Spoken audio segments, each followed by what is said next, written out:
Director of Poland's military intelligence, Jaroslaw Strozyk. Jaroslaw, thank you so much. Let's just make something clear for the viewers. S-300 missiles, formerly operated by the Soviet Union, but they do belong nowadays to both Russia and Ukraine. So that creates a little bit more confusion. What about your assessment that NATO is saying that it seems to have been a Ukrainian air defense missile? Good afternoon. Yes, it seems to be a very interesting case, but let's be honest. NATO and of course countries on the eastern flank should be ready for such situation. It seems at this moment a clear fog of war, the situation which should be crystal clear, but nothing is crystal clear during the wartime.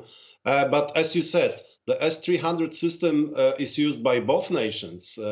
But let's not forget that Russia is using this system, which is anti-aircraft system, is using that for the ground targets as well recently because of the lack of the missiles in the Russian arsenal. So let's wait for the final results of the investigation. There must be great concern in Poland, of course, especially along the border with Ukraine.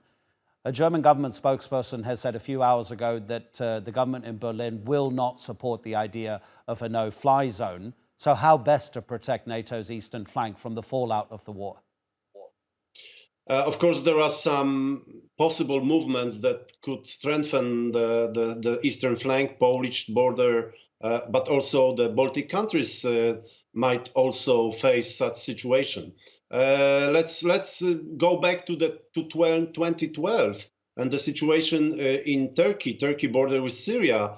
Of course, there were some attacks from Syria side, some missiles, and then Turkey asked NATO for additional anti-aircraft systems, to name Patriot systems, which were provided by Germany and the Netherlands by that time. So that is possible to strengthen and to defend the eastern flank. Of course, you cannot defend the whole border.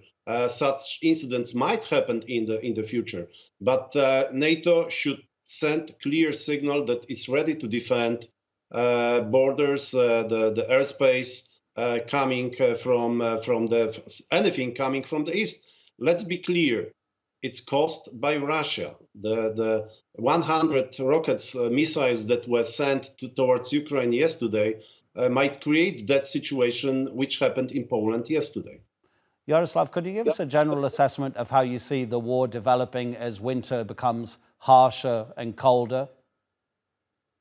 Of course, now we have the latest moments for any change of the ground, and so-called famous General Frost will come to this region, and then anybody should wait until the end of February. So the situation now is like clear positions near the Dnieper River, and waiting for the outcomes for the springtime and possible political solutions until that time, which I see not so possible, but let's wait for the political outcomes and the discussions. Do you see if there is a sort of an impasse, a kind of almost going back to the Second World War, two lines and trenches and absolutely no movement, that kind of stalemate could be the thing that forces some kind of negotiation to happen? Because we'd previously been thinking who holds the upper hand, who would like to negotiate now, what will the parameters of that be? But if there is a complete stalemate and a 50-50, that could be maybe a moment for negotiation? Of course, there is always a moment for negotiation, and the success of the negotiations depends on many factors. But I don't think that Ukraine will stop with using its new artillery systems and then shelling the Russian forces on the left, on the eastern bank of the Dnieper River. So it will happen even during the winter time, that winter doesn't stop any rocket. So let's see and wait. But I think that Ukrainian armed forces, Ukraine as such, are committed to defend its territory and then to go back, at least, I would say, to the situation before February 2022.